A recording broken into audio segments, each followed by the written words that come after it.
1,000 tales or more. About their hardy captains, there's legends by the score. But it's only in a whisper you'll ever hear the name of Captain Jack, who disappeared with the steamer Lady Jane. Now Captain Jack and the Lady Jane were famous far and wide. They carried wool and wheat and wood from the snow to the running tide. They paddled up the Darling, so far they couldn't turn. So they spent a week or maybe two with the steamer full astern. While Captain Jack was busy with his steaming up and down, the world outside was closing in, and all the busy towns were making plans for railways and opening up new roads, and trucks and trains were coming in to steal the steamer's loads. But the captain berthed in town one day with a puzzled kind of stare. The wharf was all deserted, the work just wasn't there. The whistles of the railways were unfamiliar sounds, and Captain Jack and the Lady Jane just drifted out of town.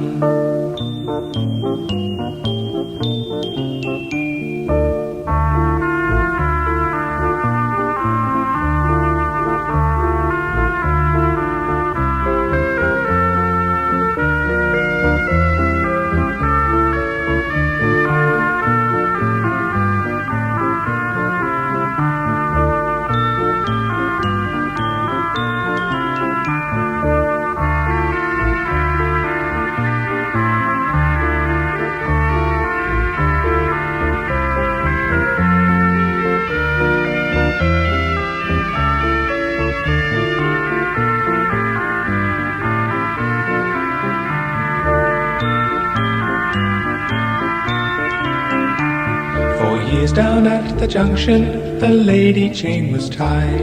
The sun had bleached her colours, and time had worn her pride. And early in the morning, or when the sun had set, the captain came from down below and slowly paced the deck.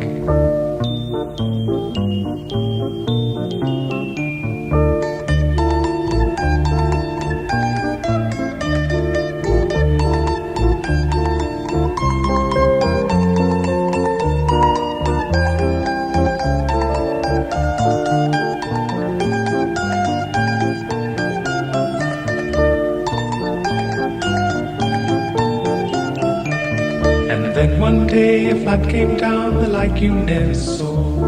It made the rivers longer by 1,000 miles or more.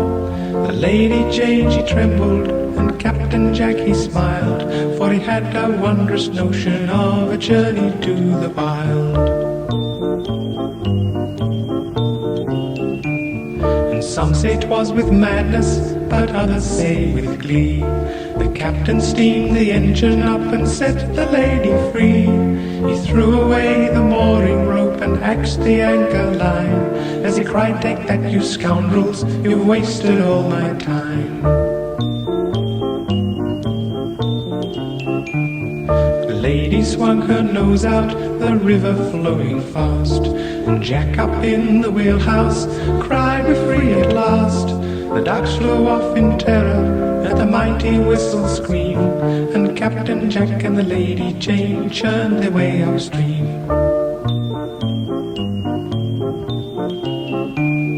The townsfolk gathered on the bend and saw a wondrous sight. The lady with full steam up, and the captain with his pipe. The dancing of a hornpipe or a sailor's cheek, 'tis said. The children waved and cheered and laughed, but the adults shook their heads. And up the mighty Darling they disappeared from view. They never made Menindee, and they never wanted to, for the waters of the Darling had spilled across the sand, and Captain Jack and the Lady Jane headed overland.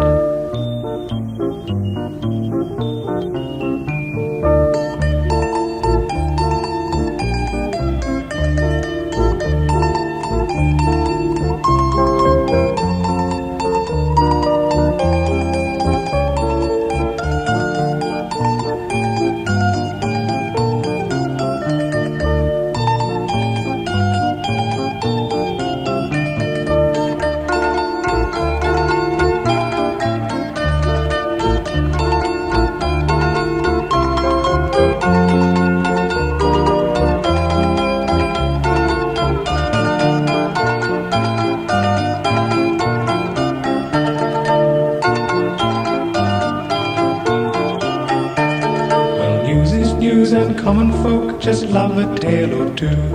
And some said this and some said that, but no one really knew. They searched the river Darling, they searched the flooded plain, but Captain Jack and the Lady Jane were never seen again.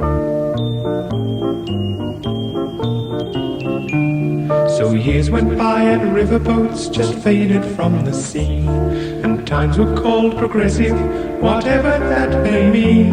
And life was far too busy to pass the time of day, so yarns and tales and river talk just got in the way. And yet in quiet moments by campfires late at night, or else in barroom corners with those who travel light, you'll sometimes hear a whisper of a tale both strange and rare, of lights across deserted lakes and laughter in the air. You'll hear it from a traveller or a lonely jackaroo, and sometimes from a station hand or a fisherman or two. Bits of jumbled stories like half-remembered dreams of mooring sites and footprints by long deserted streams.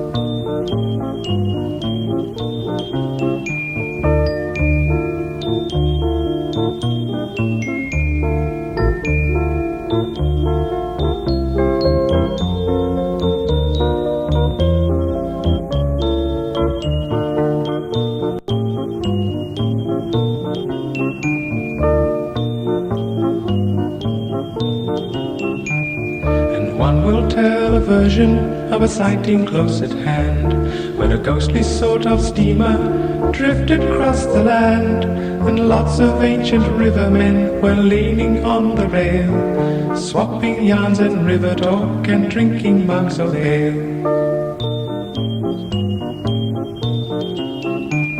And in the darkened wheelhouse a match is sometimes lit, and by the light you'll see a pipe with a smile attached to it. And if you cast your eyes down, you'll see the owner's shoe, a tapping time as he hums a jig the way the sailors do.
We end the story, but if you're still not sure, there is just one more thing that the storyteller saw.